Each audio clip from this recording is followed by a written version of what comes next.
ছাড়বে না, ছাড়বে না, কিছুতেই ছাড়বে না। কে ছাড়বে না গো? আমার বন্ধু মুকুর ছেলের বিয়ে না।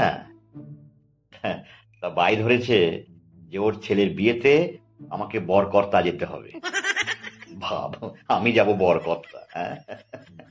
কে বোঝাবে ওকে যে আমারই এখন বিয়ের বয়স?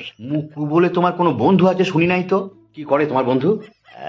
একটা ছোট ব্যবসা করে আর কি।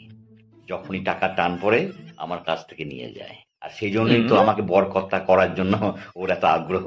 মানে কৃতজ্ঞতা বোধ আর কি, হ্যাঁ। বুঝেছিস তো? তুমি কি যাবে নাকি ওর ছেলের বিয়েতে? আমি তো বললাম, দেখ আমার সময় টময় হবে না, কাজের চাপ। আমি আমাকে করিস না। ও কি বললো জানিস? বললো তোর যদি অসুবিধা হয় তাহলে ছেলেকে নিয়ে এসে তোর বাড়ি থেকে বিয়ে দেব, কিন্তু বরকর্তা তোকেই হতে হবে। বাবা আরে যায়। এত ভালো বন্ধু তোমার, আর আমরা চিনতে পারছি না। কোথায় থাকে বলো তো? ইস, বন্ধুটা কে, যদি জানতে পারতাম। আমার বন্ধু রে, আমার মুক্কু, তোদের মুকেশ আম্বানি।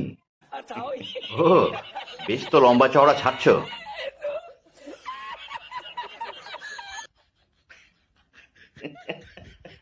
ছাড়বে না, ছাড়বে না, কিছুতেই ছাড়বে না।